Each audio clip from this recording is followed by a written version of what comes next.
সম্মানিত পেয়ারে হাজিরিন, তাহলে যেই নবীর উম্মত আমরা হয়েছি, উনি এমন একজন নবী, আমার আল্লাহ বলে, হাবিব গো, আমি আল্লাহর যেমন আল্লাহ নাই, আপনি রসুলের তেমন রসুল নাই।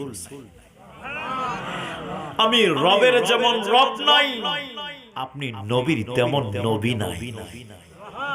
আমি আল্লাহর নামে যেমন নোক্তা নাই, আপনার নামে তেমন নোক্তা নাই। আমি আল্লাহর নামে 12টি বর্ণ, লা ইলাহা ইল্লাল্লাহর মধ্যে 12টি বর্ণ, আপনি রাসূলের নামের মধ্যে 12টি বর্ণ দিয়েছি। জোরে বলেন না সুবহানাল্লাহ। গভীর মনোযোগ বন্ধুরা রে আমার, রায় যুবক ভাইরা, ও মুরব্বি বাবারা, আল্লাহ পাক মহান রব্বুল আলামিন কুরআনুল কারীমের মধ্যে ঘোষণা করে দেন, ফাযকুরুনি আযকুরকুম ওয়াশকুরুলি ওয়ালা তাকফুরুন।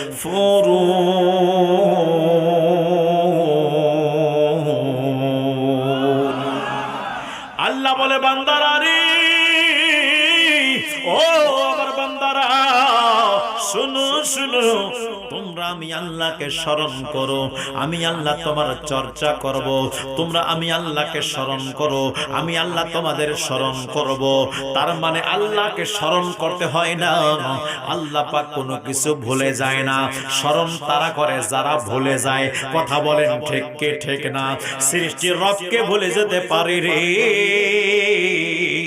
কিন্তু আমার আল্লাহ সৃষ্টিকে কোনো সময় ভোলে না। কথা বলেন ঠিক কে ঠিক না? কিন্তু এখন এই জায়গায় আল্লাহ বলে, ফাযকুরুনি আযকুরকুম, তোমরা আমার স্মরণ করো, আমি তোমাদের স্মরণ করব। রাজযুবক, ও মুরব্বি বাবারা, এই জায়গার মধ্যে আল্লাহ পাক জানাই দিতেছেন, বান্দারে শোনো শোনো, তোমরা আমি আল্লাহকে স্মরণ করো, আমি আল্লাহ তোমাদের স্মরণ করব। আল্লাহ তুমি তো ভুলো না, তুমি কেমনে স্মরণ করবা? আমার আল্লাহ বলে দেয়, বান্দা তুমি আমারে স্মরণ করবা, আমি আল্লাহ তোমার গুনাহ মাফের মাধ্যমে তোমাকে স্মরণ করব। তোমার রহমতে তোমার উপরে রহমত বর্ষণ করে তোমাকে স্মরণ করব। তোমার মা বাবার গুনাহ মাফ করে দিয়ে তোমাকে স্মরণ করব। রায় যুবক ভাইরা রে, ও মুরব্বি বাবারা, ও আমার মা বোনেরা, একবার চিন্তা করে দেখো না রে মা বোন, ও আমার মুরব্বি বাবারা, আজ এই জায়গায় মাহফিলের মধ্যে বসে আছেন। দুনিয়াবাসী যত খুশি না হয়, কিন্তু কবরবাসীর আপনার আমার আছে বেশি খুশি হয়েছে। কথা বলেন ঠিক কিনা? কেন কেন রে বন্ধু, কি কারণে জানতে চান? এই জন্য আমার আল্লাহ পাক যারা মাহফিল সাজিয়েছে, এই মাহফিল সাজানোর ওসিলায় যারা শ্রোতা হবে এবং যারা আয়োজক হবে, যিনারা বক্তা হবে, এনাদের গুনাহগুলো আল্লাহ মাফ করে দিবে। শুধু তাই নয় রে, তাই নয়, যে এলাকার মধ্যে মাহফিল হয়ে যায়, ওই এলাকার কবরস্থানের আযাব আল্লাহ মাফ করে দেন। জোরে কি বলা যাবে না? সুবহানাল্লাহ।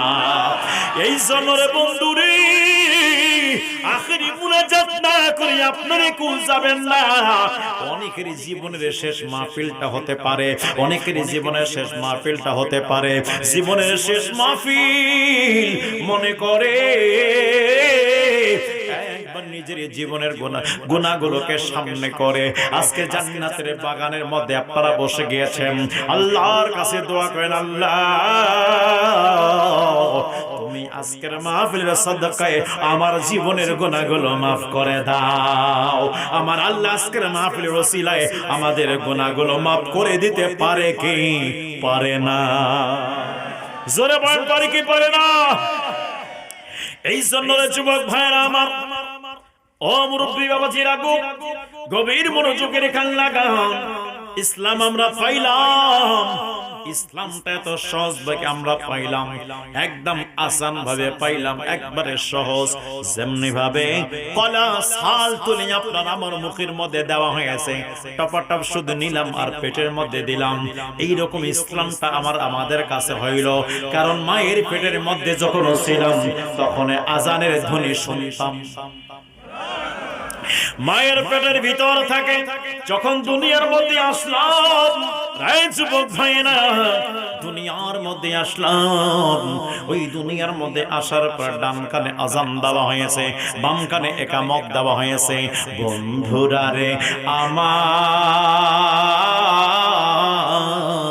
ও লক্ষ্মীকুলবাসী শোনো শোনো, ও পাবনা জেলার আশিক রাসূল বন্ধুরা শোনো শোনো, এই আপনার আমার হায়াত আজান হয়ে গেছে, ইকামত হয়ে গেছে, শুধু নামাজটা পড়াইতে যত দেরি, এই সময়টুকু আপনার আমার হায়াত। এই হায়াত নিয়েও আমরা অনেক বাহাদুরি করি, এই হায়াত নিয়ে আমরা অনেক আপনার জোরদারি করি, এই হায়াত নিয়ে আমরা অনেক অহংকার করি, মনে করি দুনিয়াতে আসলাম কবরে মনে হয় যাব না। এই জন্য মানুষ অনেকে মনে করে না। কথা বলেন ঠিক ঠিক না? সবাইকে যেতে অন্ধকার কবরে। আল্লাহ এই জন্য বলেন কুল্লু নাফসিন যায়িকাতুল মাউত। আল্লাহ পাক ডাক দিয়া বলে বান্দা রে, ও আমার বান্দা শুনে রাখো, যাদেরকে আমি আল্লাহ প্রাণ দিয়েছি তাদের জন্য তাদের জন্য আমি আল্লাহ মউত সৃষ্টি করেছি, আমি আল্লাহ হায়াত বানাইলাম, আমি আল্লাহ মউত বানাইলাম। হায়াত সৃষ্টি রে, মউত সৃষ্টি করেছে আল্লাহ। অল্পটুক হায়াত নিয়ে আমরা দুনিয়াতে আসলাম, অল্পটুক সময় নিয়ে আমরা দুনিয়াতে আসলাম। আল্লাহ ডাক দিয়ে বলে বান্দা রে, ও বান্দা শুনে না, তুমি কেন দুনিয়াতে গেছো, আমি আল্লাহ কেন পাঠাইলাম জানতে চাও?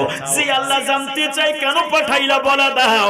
আল্লাহ ডাক দিয়া বলে ওয়া খলাকতুল জিন্না মা খলাকতু, খলাকতু মানে আমি সৃষ্টি করলাম, মা খলাকতু আমি আল্লাহ সৃষ্টি করি নাই, জিল ওয়ান ইনস জিন জাতি এবং মানব জাতিকে আমি আল্লাহ সৃষ্টি করি নাই ইল্লা, হ্যাঁ করেছি।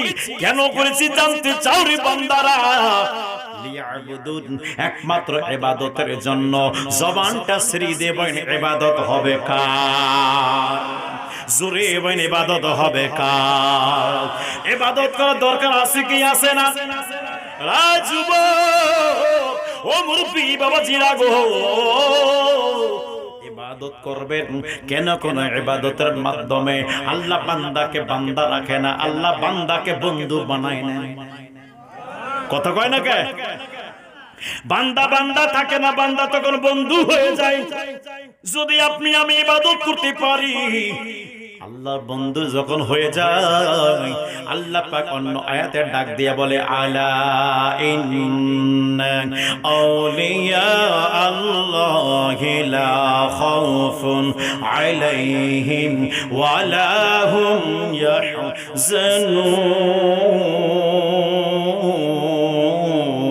ইয়াহজানুন। আল্লাহ বলে বান্দারা রে সাবধান হয়ে যাও, সাবধান হয়ে যাও। এই যুবক ভাইরা গভীর মনোযোগের কান লাগান, সাবধান হয়ে যাও। আল্লাহ পাক ডাক দিয়ে বলে বান্দারা, আলা মানে সাবধান, ইন্না মানে নিশ্চয়ই, আউলিয়া মানে আল্লাহর বন্ধুগণ। আউলিয়া আল্লাহ, আল্লাহর বন্ধুগণ। লা খাউফুন, তাদের কোনো ভয় নাই, আলাইহিম ওয়া লাহুম ইয়াহজানুন, তাদের কোনো টেনশন নাই, ইহকালেও নাই পরকালেও নাই। দুজাহানে আল্লাহ পাক বলে দেয় লাহুমুল বুশরা ফিল হায়াতিদ দুনিয়া ওয়া ফিল আখিরা।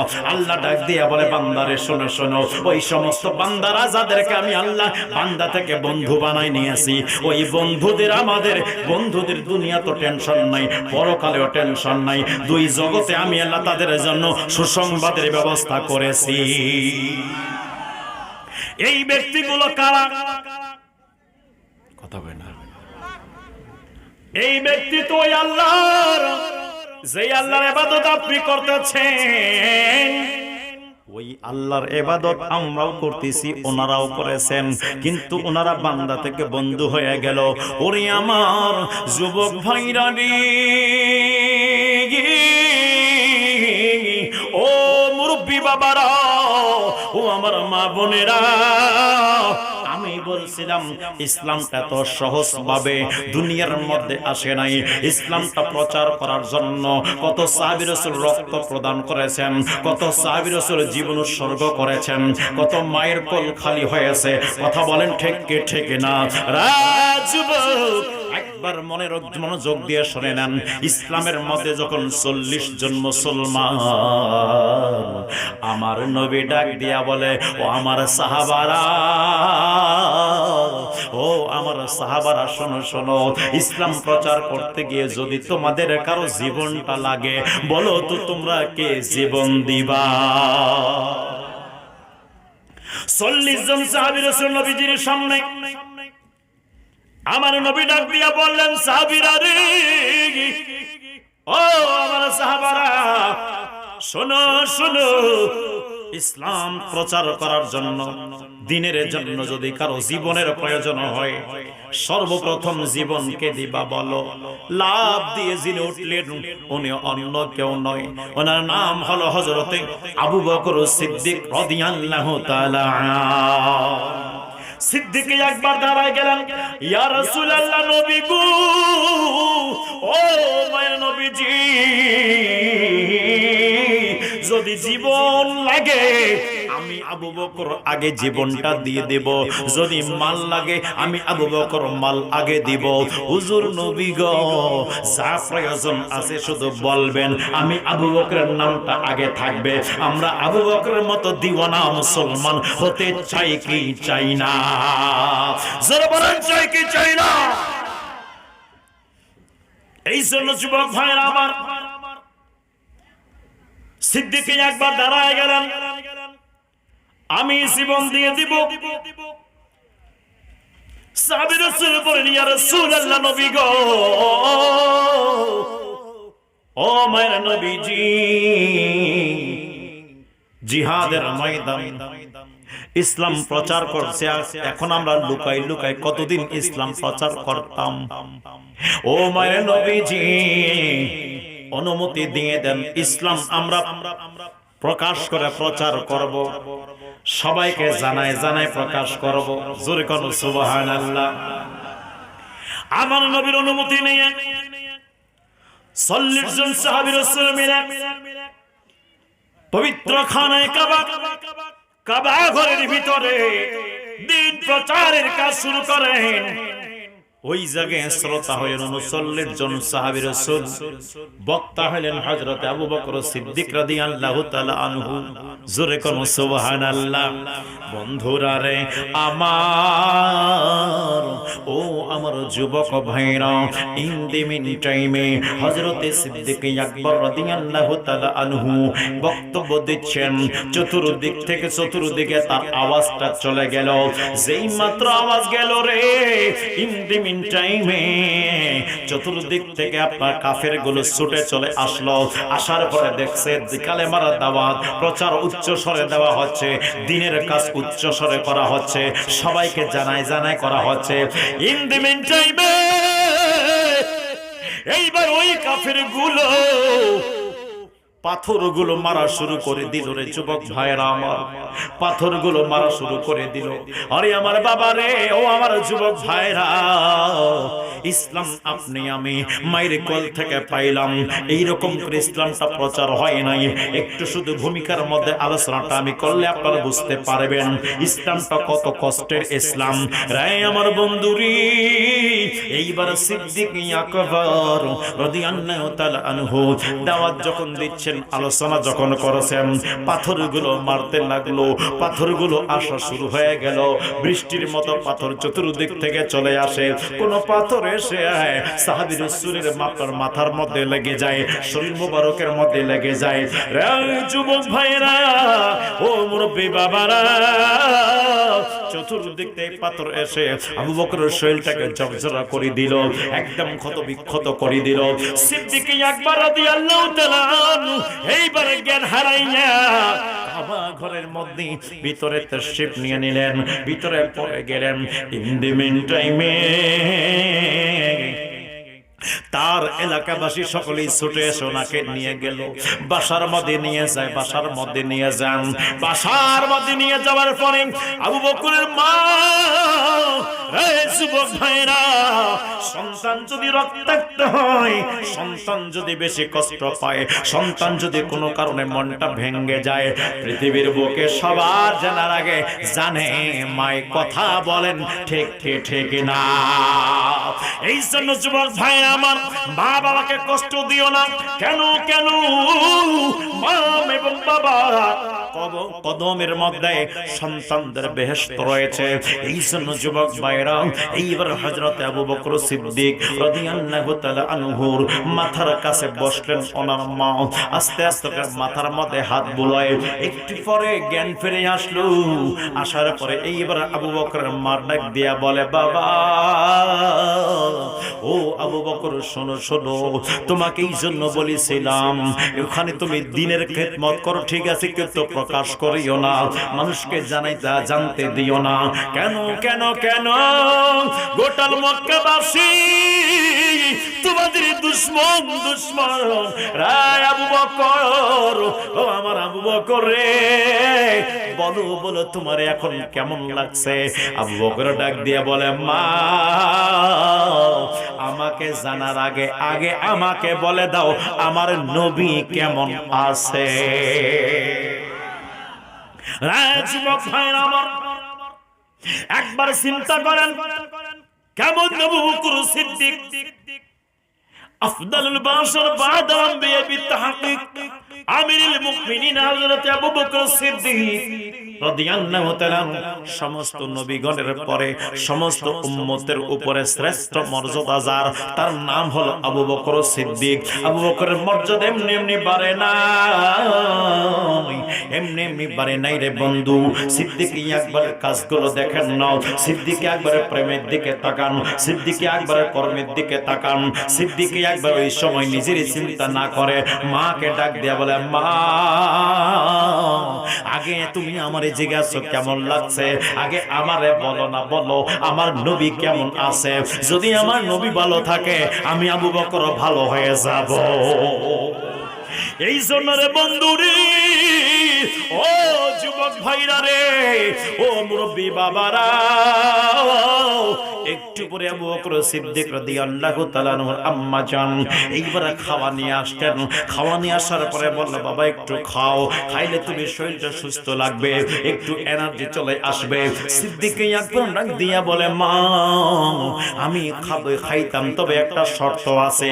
কি শর্ত রে বাবা, কি শর্ত আছে বলো? বলো মা।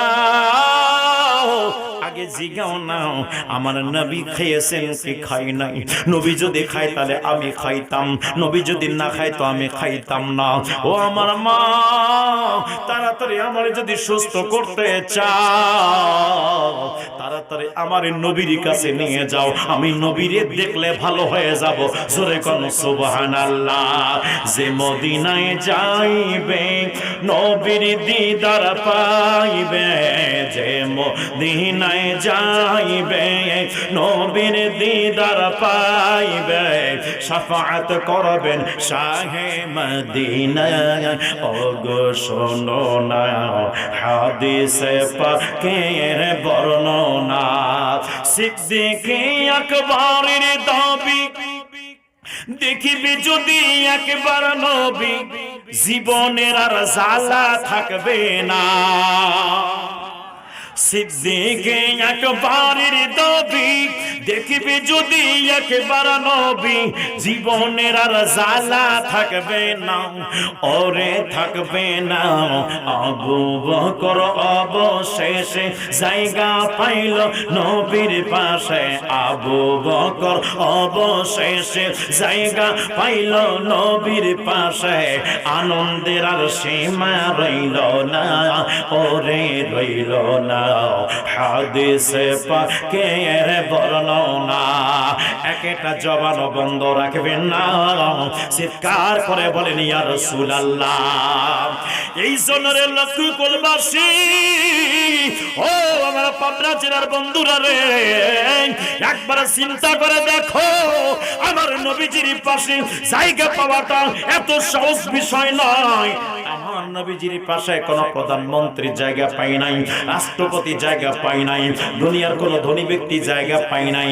আমার নবীর পাশে জিনেরা জায়গা পেয়েছে, তাদের এই জীবনী দেখে পর জীবনীগুলো রিসার্চ করে দেখো না, দেখো আর তারা আর জীবনী যখন খুঁজবেন, রিসার্চ করবেন, তখন দেখতে পারবেন ওনারা সর্বদা আমার নবীর প্রেমের মধ্যে মুগ্ধ ছিলেন, এমনকি নিজের জান পর্যন্ত বাজি রেখেছেন। কথা বলেন ঠিক কি ঠিক না? এই জন্য যুবক ভাইরা আমার, এত প্রেম, এত মহব্বত, ভালোবাসা। আমার নবী একদিন ডাক দিয়া কয়, আবু বকর, আমি হিজরত করে মদিনায় যাইতাম। সিদ্দিক আকবরের চোখ থেকে পানি ঝরঝর করে শুরু হয়ে যায়। সিদ্দিক আকবর কান্না শুরু করে দিলেন। আমার নবী ডাক দিয়া বলেন, আবু বকর, তুমি কেন কান্দুরি? কি কারণে কাঁদতেছো? এইবার আবু বকর ডাক দিয়ে বলে, ইয়া রাসূলুল্লাহ, ইয়া হাবিবাল্লাহ, আপনি যদি চলে যান তাহলে আমি কার কাছে আসতাম? আপনি যদি চলে যান আমি আবু বকর কাকে দেখতাম? আপনি যদি চলে যান আমি আবু বকর কার কাছে এসে সময় দিতাম? ইয়া রাসূলুল্লাহ, আপনাকে ছাড়া আমি থাকতে পারতাম না, এই জন্য কান্না করি। আমার নবী ডাক দিয়া বলে, আবু বকর কাঁদবা না, ওরে আবু বকর কাঁদবা না, কারণ শুনে রাখো, ওই দিনে আমি একা যাব না, আমার সাথে একজন ব্যক্তি থাকবে। সিদ্দিক আকবর বলেন, ইয়া রাসূলুল্লাহ, ইয়া হাবিবাল্লাহ, ওই ব্যক্তির নাম মোবারকটা কি বলেন না বলেন? আমার নবী ডাক দিয়া বলে, আবু বকর, ওই দিন আমার সঙ্গে যিনি থাকবে তার নাম হলো হযরত আবু বকর সিদ্দিক। রায় আবু বকর, আমি আবু বকরকে সঙ্গে নিতাম, আমি তোমার সঙ্গে করে নিয়ে যাইতাম হিজরতের রাতে, হিজরত করতাম তোমাকে নিয়ে।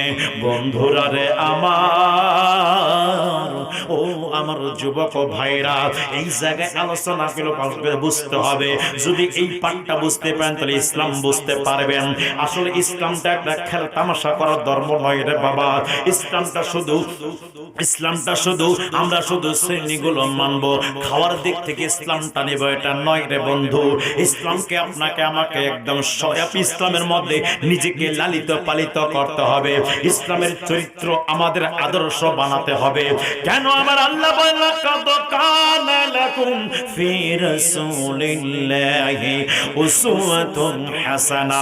আমার আল্লাহ পাক বলে দেয়, বান্দারা রে, আমার নবীর আদর্শ তোমরা নকল করো, আমার নবীর আদর্শ মোবারককে তোমাদের জন্য আমি আল্লাহ নিদর্শন বলে তুলে ধরলাম। এই আদর্শ যদি তোমরা নকল করতে পারো, এই আদর্শের মধ্যে যদি থাকতে পারো, তাহলে আমি আল্লাহকে ফাযকুরুনি আযকুরুকুম ওয়াশকুরুনি ওয়ালা তাকফুরুন, তোমরা আমাকে স্মরণ করবা। আমি আল্লাহ আমার নবীর স্মরণ, নবীর কর্ম নিয়ে যখন তোমরা আমারে স্মরণ করবা, আমি আল্লাহ নবীর ওসিলা তোমাদের গুনাহগুলো মাফ করে দেব। ফাসাব্বিহ বিহামদি রাব্বিকা ওয়াস্তাগফির ইন্নাহু কানা তাওয়াবা। গভীর মনোযোগ। যদি তাফসীর করে অনেক সময় লেগে যাবে, তাফসীর বুঝতে হবে। রায় যুবক ভাইরা, সিদ্দিক আকবর রাদিয়াল্লাহু তাআলা আনহু, আমার নবী যখন বললেন, আবু বকর আমি তোমাকে সাথী বানাবো, আবু বকর ওই দিন থেকে ঘুমায় না। আমার নবী দিন তারিখ দেয় নাই, জোরে কন্যা সুবহানাল্লাহ। দিন বলে নাই, বার বলে নাই, সময় বলে নাই। আমার নবী শুধু বলছেন, আবু বকর ওই দিন আমার সঙ্গে যিনি থাকবে অন্য কেউ নয়, তার নাম হলো আবু বকর সিদ্দিক। ও আমার আবু বকর, তুমি আমার হিজরতের সাথী হয়ে যাবা। রে যুবক ভাইরা রে, ও মুরব্বি বাবারা, কিতাবের মধ্যে আসছে 2 মাস আগে আমার নবী বলছেন, আবু বকর তোমাকে আমি হিজরতের সাথী বানাইতাম। 2 মাস হয়ে গেছে আবু বকর রাত্রবেলা বিছনা কি জিনিস জানে না, কখনো পিঠটা ঠাকাই নাই বিছনার মধ্যে। রাজুবক আমার নবীজির ঘর মোবারকের চতুর্দিকে 100 কাফেররা যখন খোলা তরবারি নিয়ে উন্মুক্ত তরবারি নিয়ে দাঁড়ায় গিয়েছে, নবী বের হলে কতল করে দিবেন, নবী বের হয়ে গেলে মেরে ফেলবেন। ইন দি মিন টাইমে আমার আল্লাহ জিবরিল আমিনকে ডাক দিয়া বলেন, জিবরা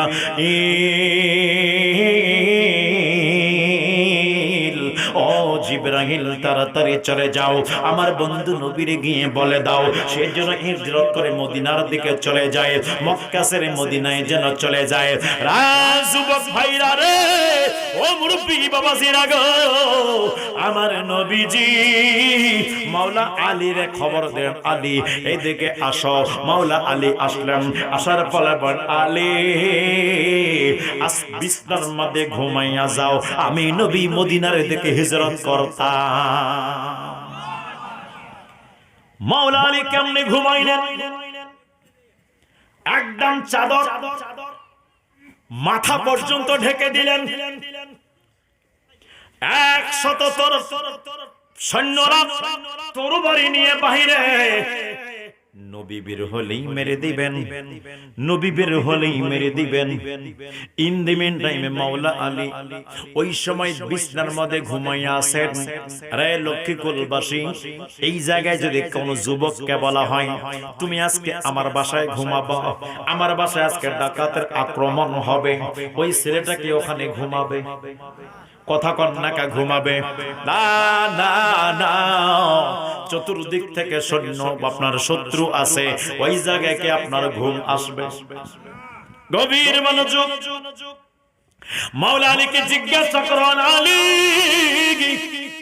তুমি কতদিন ঘুমাইছো?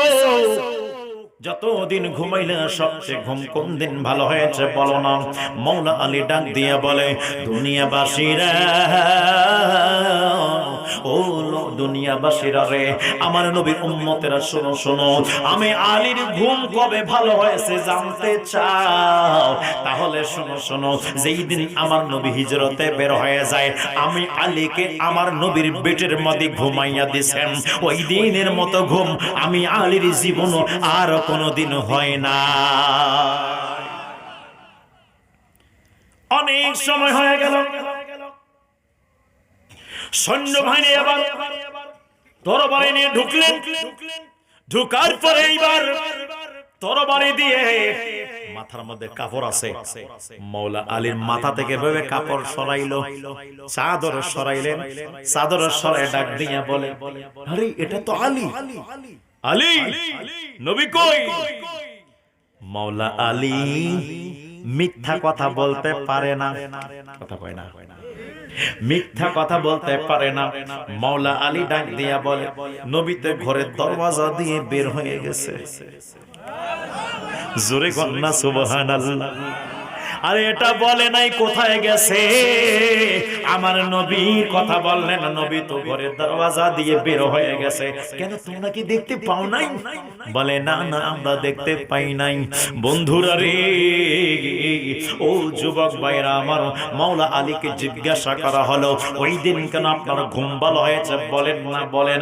শত্রু এতগুলো শত্রু ছিল, 100 জন শত্রু ছিল, খোলাপ তরবারি নিয়েছিল, আপনাকে কোনো ভয় লাগে নাই? বলে আমাকে ভয় লাগে নাই। কেন কেন কেন, কি কারণে ভয় লাগে না বলেন? এইবার মাওলা আলী ডাক দিয়া বললেন, ও দুনিয়াবাসীরা, এই জন্য আমি আলীকে ভয় লাগে নাই। আমার নবী বলেছেন, আলী এই যে এই মালগুলো আছে, এই মালগুলো অমুক অমুক অমুক অমুক কাফের আছে, এই মালগুলো কাফেরকে দিয়ে দিবা, দেওয়ার পরে তুমি মদিনায় চলে আসবা। এই জন্য আমি আলীর ঘুম ভালো হলো। কেন? আমি জানতাম না মালাকুল মউত কখন চলে আসবে, এই টেনশনে আমার ঘুম হয় না।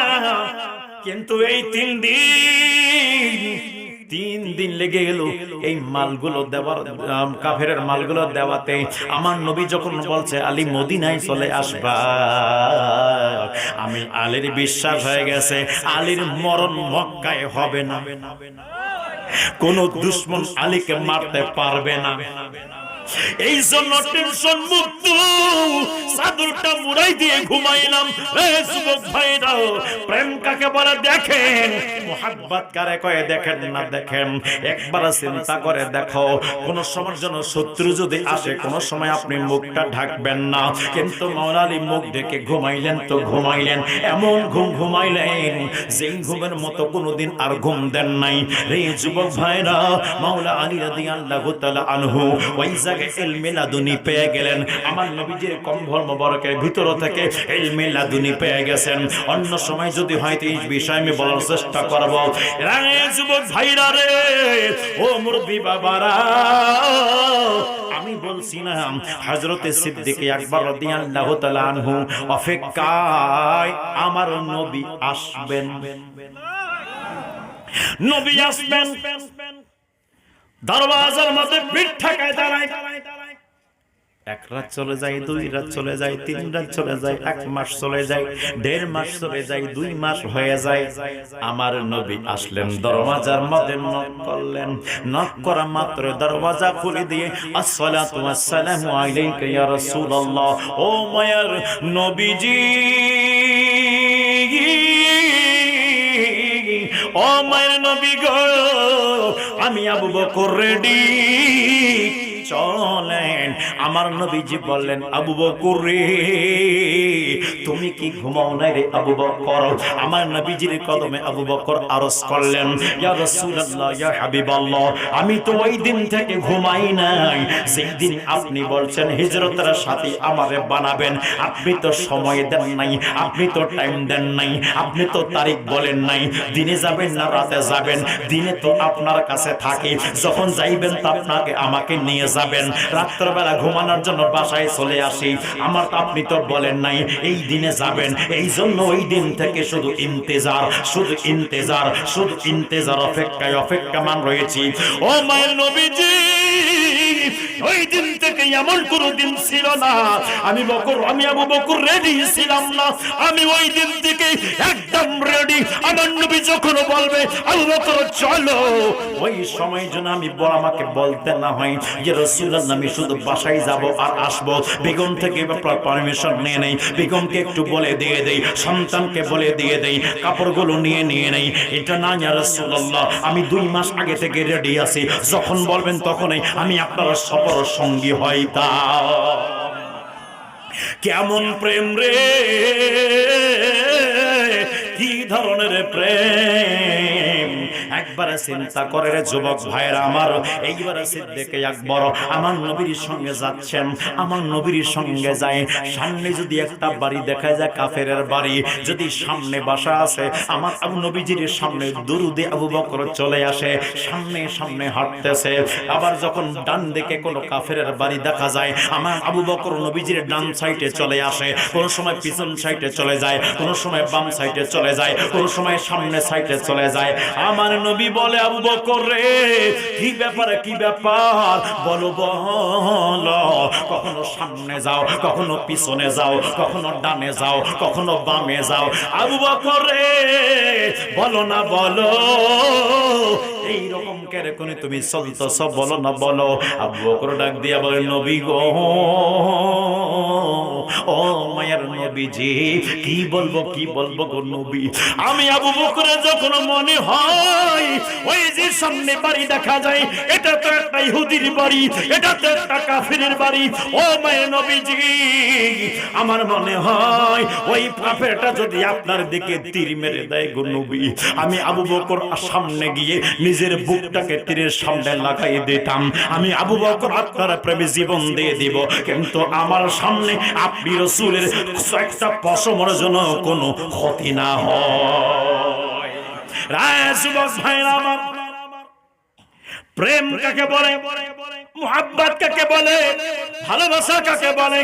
কোন সময় সামনে, কোন সময় ডানে, কোন সময় বামে, এত প্রেম, এত প্রেম। এইবার যখন জাবালে হেরা গুহার মধ্যে যখন তিনি গেলেন, গারে সুরের মধ্যে যখন গেলেন, পাহাড় আছে প্রায় 2000 ফিট উঁচু পাহাড়। ওই পাহাড়ের মধ্যে আমার নবী উঠবেন। আমার নবী বলে, আবু বকর সারা রাত চললাম, সকাল হয়ে যাচ্ছে, ফর্সা হয়ে যাচ্ছে, আমাদেরকে এক জায়গায় লুকানোর প্রয়োজন। সিদ্দিকে একবার বলেন, হুজুর বলেন কোথায় লুকাবেন? আমার নবী ডাক দিয়ে বলেন, চলো পাহাড়ের উপরে চলো। পাহাড়ের উপরে গেতে গেতে আমার নবীজির পা মোবারক থেকে রক্ত মোবারক খনন হয়। আবু বকর ডাক দিয়ে বলে, নবী গো, ও মই নবীজি, না গো নবী, আপনি হাঁটবেন না, আপনি হাঁটবেন না, আপনি রাসূল, আমি আবু বকরের পিঠের মধ্যে উঠে যা। এই প্রেম দেখেন, চিন্তা করে দেখেন, আমার নবীকে নিয়ে উঠলেন। ওঠার পরে এইবার গারে সুরের মধ্যে ওখানে গেছেন। যাওয়ার পরে অনেক লম্বা ঘটনা ভাইরা আমার, একবারে সংক্ষেপ করে বলে দেই। ওই জায়গার মধ্যে আমার নবী প্রবেশ করলেন। প্রবেশ করার পরে আমার রাসূলের পাকের কদম মোবারকে হযরতে সিদ্দিক আকবর ডাক দিয়ে বললেন, ইয়া রাসূলুল্লাহ, আপনি চলে আসেন, আসেন, উপযুক্ত করে নিয়েছি। 69টি গর্ত ছিল, কাপড় ছিঁড়ে ছিঁড়ে বন্ধ করে দিয়েছে। একটা মাত্র গর্ত ছিল, ওই কাপড় শেষ হয়ে গেছে, অবশেষে পা ঠেস লাগাইছিল। এইবার আমার নবীজি সিদ্দিক আকবরের কাছে আসলেন। আবু বকরের উরুতে ঘুমায় যায়। আমার নবীজি, আমার নবীর কদমে আবু বকর বলে, ইয়া রাসূলুল্লাহ, নবী গো, কাফেরগুলো যদি এখানে চলে আসে আমরা কি করব? আমার নবী বললেন, লা তাহজান, টেনশন করো না, করো, ইন্নাল্লাহা মা'ানা, আল্লাহ তাআলা আমাদের সাথে আছেন। ইন্নাল্লাহা মা'ানা, ইন্নাল্লাহা মা'i বলে নাই, আল্লাহ আমার সাথে আছেন। আবু বকর এবার সবকিছু ভয় ভীতি দূর হয়ে গেল। কেন? আমার নবী বলেছেন, ইন্নাল্লাহা মা'ানা, নিশ্চয়ই আল্লাহ আমাদের সাথে আছেন। তাহলে এখান থেকে আবু বকর দলিল পেয়ে গেল, নবী গো,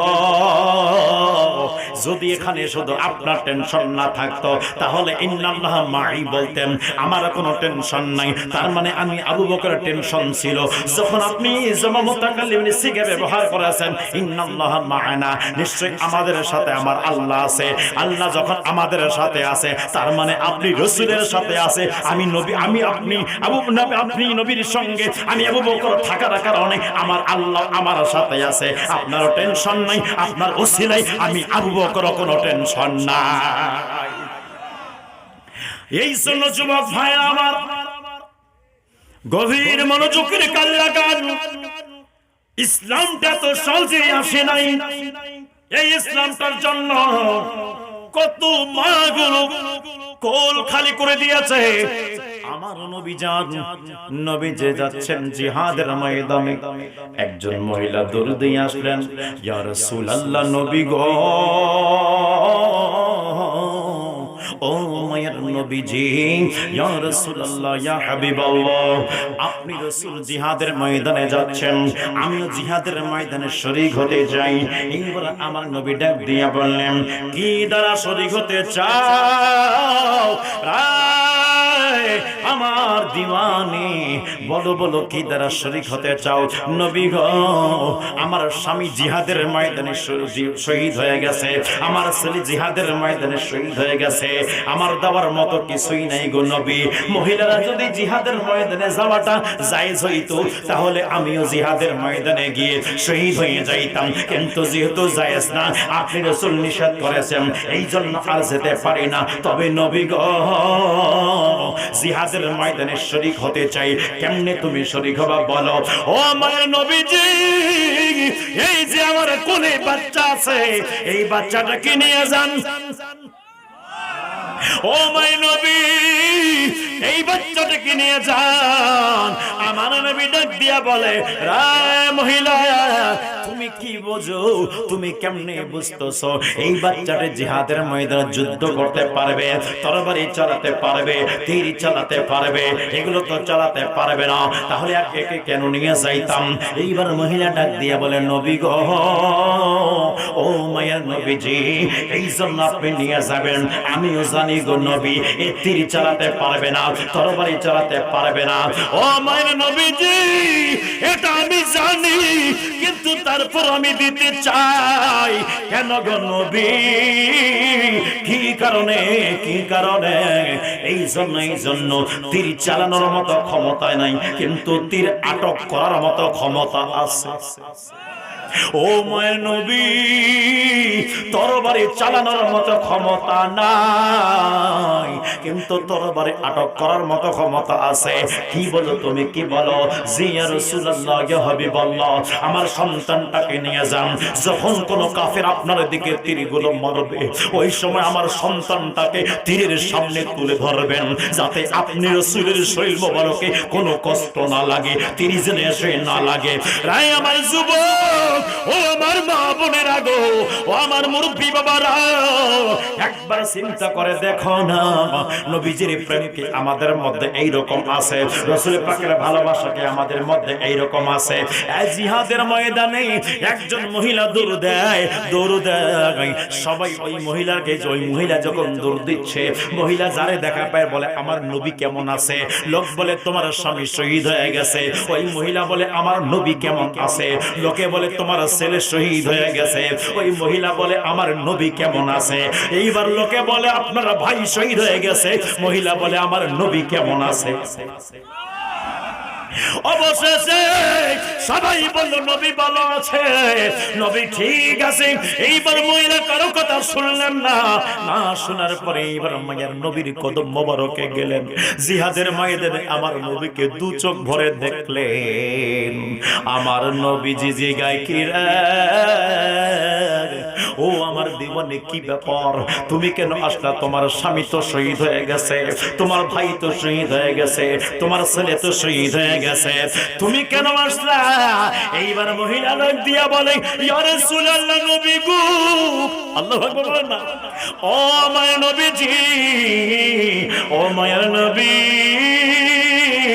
আমি জানতাম, আমি জানি, আমি রাস্তার মধ্যে খবর পেয়েছি আমার স্বামী শহীদ হয়ে গেছে, রাস্তার মধ্যে খবর পাইলাম আমার ভাই শাহাদত বরণ করেছে, রাস্তার মধ্যে খবর পাইলাম আমার ছেলে শাহাদত বরণ করেছে, তারপরে তুমি কেন আসছো? নবী গো, নবী গো, আপনাকে দেখার জন্য আসলাম। আপনি রাসূল কেমন আছেন? সবাই বলে আপনি ভালো আছেন। মনটা মানে না গো নবী, নিজের চোখে না দেখা পর্যন্ত মনটাকে সান্ত্বনা দিতে পারবো না। আপনাকে দেখার জন্য এই জিহাদের ময়দানে ছুটে আসলাম। আসমা বোনরা আছে, মা বোনদের হৃদয়ের মধ্যে এইরকম নবীর ভালোবাসা নাই, মা বোনরা আছে এইরকম নবীর প্রেম নাই। রায় আমার মা বোনেরা, কবির মনোযোগের কান লাগান, নবীর প্রেম রাখতে হবে, আল্লাহর ইবাদত বন্দেগী করতে হবে, স্বামীগণের খেদমত করতে হবে, স্বামীদের আমানত রক্ষা করতে হবে, নিজের সন্তানদের অধিকারগুলো পালন করতে হবে।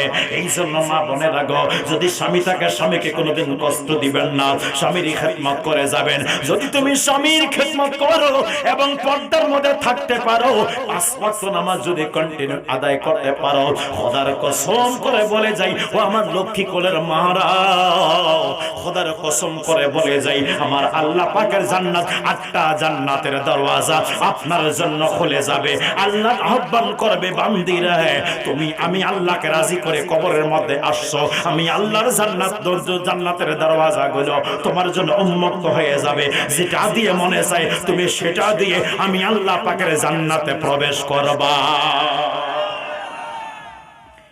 রাবিয়া বসরি নাম শুনছেন? কথা বলে না। রাবিয়া বসরি একদম গরিব দরিদ্র ফ্যামিলির একজন কন্যা, জীবনে কোনদিন ভালো করে খেতে পারে নাই। অবশেষে বাবা যখন মারা যায়, মা মারা যায়, রাবিয়া বসরিকে বিক্রি করা হলো। একজন ধনাঢ্য ব্যক্তি ক্রয় করে নিয়েছেন, কাজের মধ্যে লাগাইছেন। নিজের বাড়ির কর্মচারী বানায় রাখছেন, দাসী বানায় রাখছেন। যদি কোনো কাজের মধ্যে ভুল হয়, পরের দিনে শাস্তির আওতায় আনা হয়ে থাকে।